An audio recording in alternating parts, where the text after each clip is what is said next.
जी friends, आज का topic है हमारा एक्लेजिया। एक्लेजिया क्या है, कौन सी कंडीशन है, इसको हम लोग रीड करेंगे।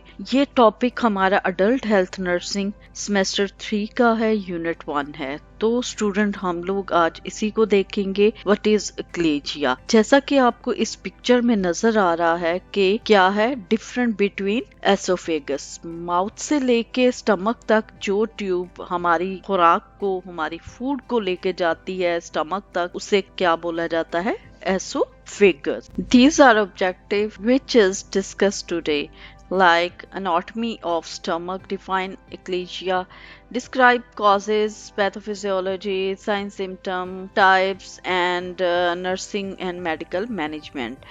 So when we say eclasia, what is eclasia? Eclasia is a serious and rare disorder of esophagus that make it difficult for food and liquid to pass into your stomach. Yes, अब इक्लेशिया एक ऐसी condition है जिसमें difficulty होती है किसी भी person को। अगर ये कंडीशन हो जाती है, इस तरह से प्रॉब्लम आ जाती है, तो उसको लिक्विड, दैट्स मीन के पानी या कोई भी जूसेस या खाना, वो प्रॉब्लम होती है उसको खाने पीने में, निगलने में, स्वॉलो करने में। बिकॉज आप देख सकते हो normal condition of oesophagus and when achalasia is occur, ये किस तरह की दिखाई देती है। ये यहाँ पे आपको नजर आ रहा है जैसे कि हम लोग फूड खाते हैं, तो वो फूड क्या हो रहा है, यहीं पे एकमोलेट होना शुरू हो गया है, यहीं पे इकट्ठा होना शुरू हो गया है, यहीं पे गैदर होना शुरू हो गया।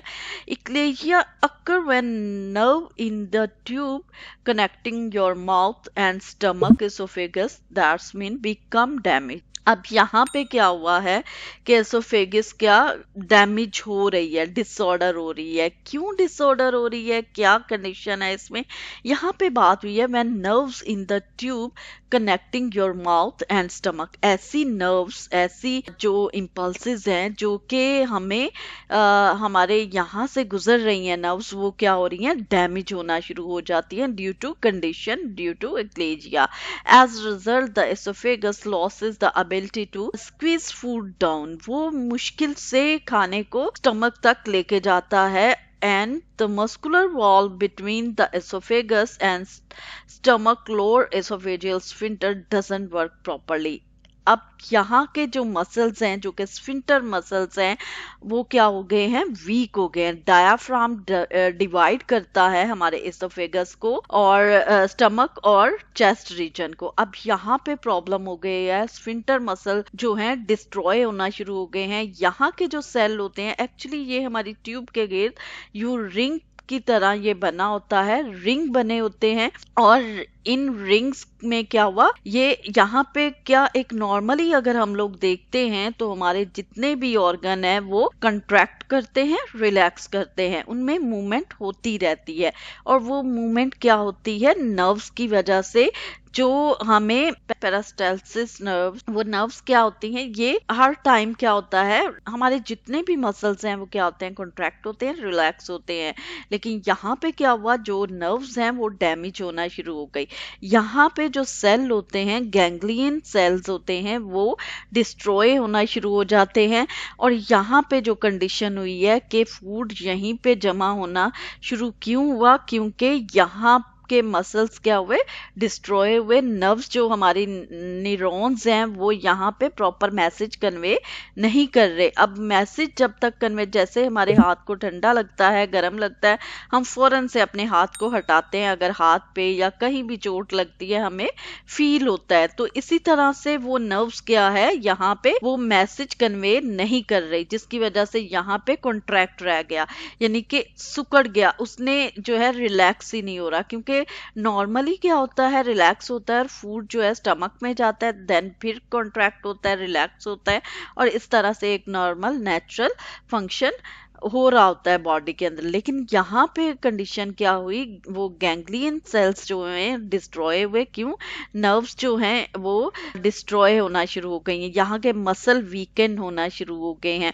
और मैसेजेस यहाँ तक पहुंच नहीं रहे, क्योंकि यहाँ पे जो नर्व्स हैं वो ब्लॉक हो गई ड्यू टू डिजीज प्रोसेस हो सकता है, क्या कंडीशन होती हैं, ये वो 4 टाइप्स हैं जिनकी वजह से जो कि अक्कर हो सकती हैं। इम्पेयर्ड जिसके अंदर एक्चुअली लोअर एसोफेगस जो है, स्फिंक्टर मसल्स जो होते हैं वो इम्पेयर्ड हो जाते हैं, और क्या होता है वो रिलैक्शन जो है उनका एकदम से फेलियर होना शुरू हो जाता है, और जब वो रिलैक्शन उसका जो है रिलैक्स नहीं होता, वो फेलियर की तरफ जाता है, तो वो कॉन्ट्रैक्ट ही रह जाता है। जब ये कॉन्ट्रैक्ट होगा तो क्या होगा, फूड ऊपर की तरफ ही रहेगा। अब जो है कॉजेज क्या है, हेरिडिटी हो सकता है, यानी कि हेरिडिटरी उसके जो है उसके नस्ल से उसको मिला है, उस तरह से भी हो सकता है। Autoimmune condition, your body immune system mistakenly attack healthy cells in your body. इसमें क्या होता है, अपना ही इम्यूनिटी सिस्टम जो है वो अगेंस्ट वर्क करना शुरू कर देता है, हमारे ही सेल को डिस्ट्रॉय करना शुरू कर देता है,